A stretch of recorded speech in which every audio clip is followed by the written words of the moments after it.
आप बोलिए प्लीज। इनके बाद 3 यहाँ से ले लेंगे, चर्चा में फिर एक यहाँ से ले लेंगे, ऐसे कर लेंगे। भाग लेने अरे यहाँ से शुरू करना था। शिवपाल जी खड़े हो गए तो मैं उनका सम्मान करता हूँ। आप पता नहीं, आपके बारे में नहीं मालूम, इसके लिए मैं आपका आभारी हूँ। इधर से आएंगे पहले आप। के बजट के इतिहास में अब तक के सबसे बड़े आकार वाले बजट पर चर्चा कर रहे हैं। लगभग 7.36 लाख करोड़ का बजट बहुत बड़ा है। सिर्फ बड़ा होना बड़ी अच्छी बात नहीं है, बजट को लाभकारी, समावेशी और प्रभावशाली होना चाहिए। आज यदि हमारे महान संत कवि कबीरदास जी होते तो इस बजट की तुलना पिछले बजट के परिणामों से करते हुए कहते, बड़ा हुआ तो क्या हुआ, जैसे पेड़ खजूर, पंथी को छाया नहीं, फल लागे अच्छे। मान्यवर, बेकार बेमतलब है यह बजट हजूर। कर्ज बढ़ाएगा, प्रदेश डुबाएगा, छीन गरीबों का नूर। हमारे वित्त मंत्री महोदय ने बजट रखते समय एक शेर पढ़ा था, हौसले दिल में मचलते हैं, आंधियों में चिराग जलते हैं। यही तो पढ़ा था। कोई भी चिराग या दीपक घी व तेल से जलता है। किसान विरोधी नीतियों के कारण घी उत्पादक वर्ग अपना पेट नहीं पाल पा रहा है। तेल पर एक पूंजीपत का कब्जा हो गया है। घी व तेल दोनों गरीबों की पहुंच से दूर जा रहे हैं। गरीब का दीपक अंधेरे में नहीं जल पा रहा है। वित्त मंत्री जी आंधी में चिराग जला रहे हैं। जनता भी एक शेर पढ़ रही है, कैसी मसालें लेके चले तीरगी में आप, कैसी मसालें लेके चले अंधेरे में आप, जो रोशनी थी भी वो भी सलामत नहीं रही। हिम्मत से कहो, सच तो बुरा मानते हैं लोग, रो रो के बात कहने की आदत नहीं रही। महोदय, प्रदेश के इतिहास का यह तब तक का सबसे बड़ा यह बजट छलावा है। आंकड़ों और अफसरों की बाजीगरी है। महोदय, मर्यादा पुरुषोत्तम भगवान राम के प्राण प्रतिष्ठा का आयोजन हुआ, अच्छी बात, लेकिन राम मंदिर तो पड़ाव है। लक्ष्य राम राज्य की स्थापना होना चाहिए।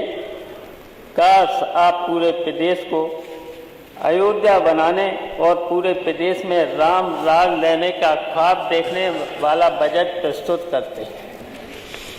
महोदय, गोस्वामी तुलसीदास जी ने रामचरितमानस में राम राज के बारे में लिखा है, देहिक देविक भौतिक तापा, राम राज नहीं कहूँ व्यापा। मानस में तुलसीदास राम राज के बारे में लिखा है, राम राज में किसी को भी दैहिक यानी शारीरिक कष्ट नहीं था,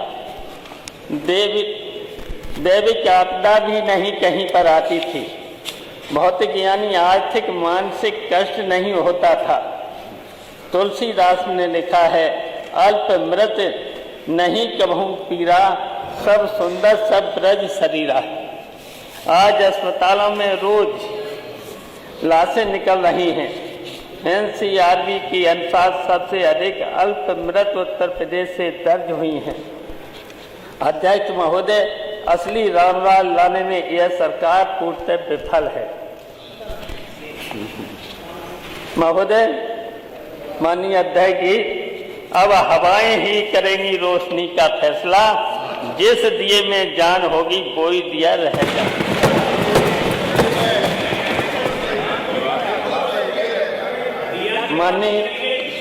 माननीय अध्यक्ष जी, नेता सदन को मैं सुन रहा था, उनका भाषण सिर्फ 2 विषयों पर केंद्रित था, क्योंकि उन्होंने मुझे कई बार कोट किया। इसलिए बोलना अनिवार्य है। पहला अयोध्या, जिसके चौमुखी विकास की गाथा उन्होंने सुनाई और ये भी कहा सपा के लोगों ने अयोध्या की तरफ ध्यान नहीं दिया। तो अयोध्या में हुए हमारे समय के काम, समाजवादी पार्टी के समय के काम, भजन स्थल के निर्माण का कार्य समाजवादी पार्टी की सरकार में हुआ। अयोध्या में सीवर निर्माण का कार्य अयोध्या में हुआ। अंडरग्राउंड विद्युतीकरण का कार्य अयोध्या में हुआ। पर्यटकों के लिए सुविधा हेतु आधुनिक शौचालय का निर्माण समाजवादी पार्टी में हुआ। राजघाट तुलसी उद्यान को सुंदरीकृत किया गया।